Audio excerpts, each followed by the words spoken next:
Assalamualaikum warahmatullahi wabarakatuh. Halo teman-teman, perkenalkan nama saya Rosa Octavia dengan NIM 230110070. Saya dari jurusan Ilmu Animasi Publik.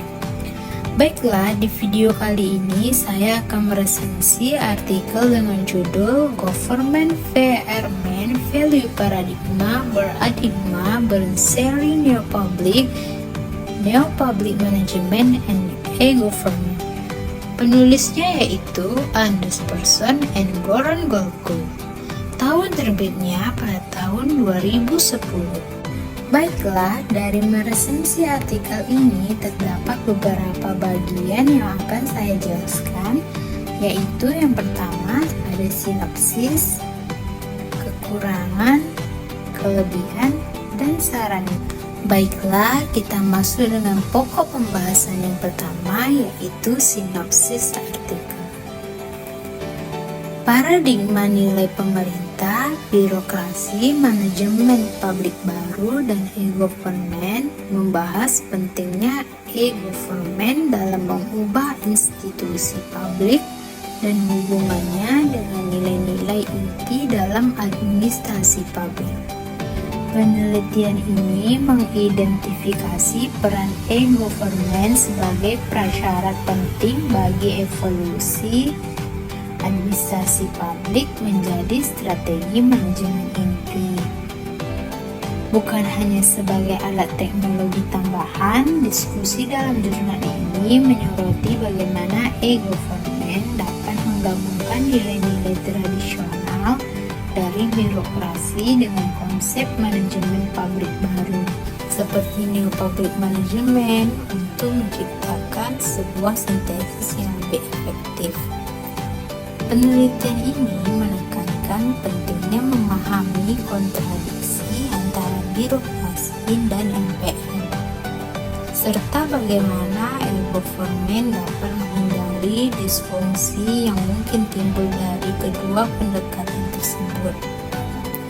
Dengan demikian, jurnal ini menawarkan wawasan tentang bagaimana e-government dapat menjadi solusi yang holistik dan praktis dalam meningkatkan kinerja pemerintahan. Baiklah, itulah sinopsis dari artikel tersebut. Yang kedua, kita masuk pokok pembahasan tentang kelebihan artikel. Kelebihan dari artikel ini yang pertama yaitu analisis mendalam. Jurnal ini memberikan analisis mendalam mengenai nilai-nilai inti yang terkait dengan e-government dan bagaimana hal ini dapat mempengaruhi transformasi administrasi publik. Yang kedua, pendekatan multidisiplin. Penelitian ini menggunakan pendekatan multidisiplin yang melibatkan konsep-konsep dari berbagai bidang seperti administrasi publik, manajemen, dan teknologi informasi. Yang ketiga yaitu pemahaman yang komprehensif. Jurnal ini memberikan pemahaman yang komprehensif tentang implementasi praktis e-government dalam konteks paradigma manajemen sebelum seperti birokrasi. Yang keempat yaitu manajemen publik baru. Relevansi praktis jurnal ini membahas bagaimana e-government dapat menjadi strategi manajemen inti yang efektif dalam administrasi publik dengan menggabungkan nilai-nilai dari paradigma sebelumnya.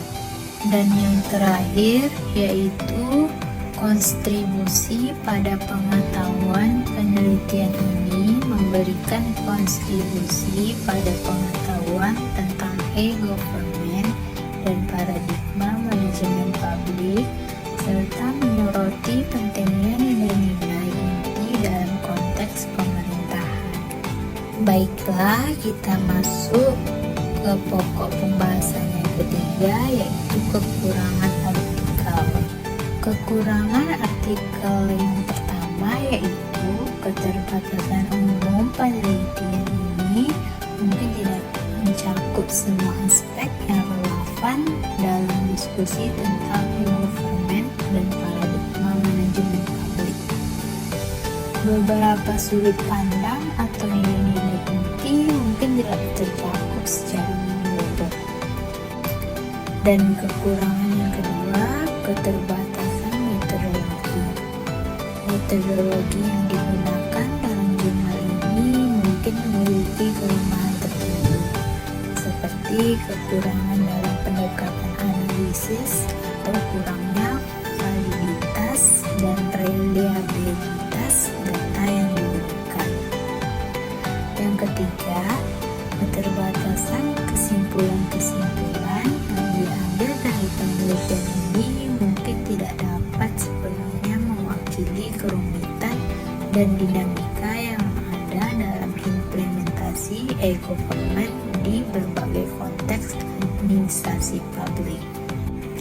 Dan pokok pembahasan yang terakhir yaitu saran, dan ada beberapa saran yang tertera pada artikel ini, yaitu yang pertama, pentingnya memahami hubungan dialektis antara strategi sebagai ide dan strategi dalam tindakan dalam konteks e-government. Yang kedua, menyelidiki kontradiksi antara birokrasi dan neo-public management atau NPM, serta bagaimana e-government dapat menjadi sintesis yang menggabungkan nilai-nilai dari kedua strategis manajemen tersebut. Yang ketiga yaitu menggunakan pendekatan penelitian yang menggabungkan pendekatan konseptual dan empiris untuk menganalisis nilai-nilai e-government. Yang keempat yaitu menyajikan e-government sebagai prasyarat penting bagi evolusi strategi manajemen inti dalam administrasi publik, bukan hanya sebagai alat teknologi tambahan. Yang kelima yaitu memperhatikan interpretasi yang berbeda mengenai nilai-nilai inti yang dibangun oleh e-government dan bagaimana hal ini dapat mempengaruhi implementasi.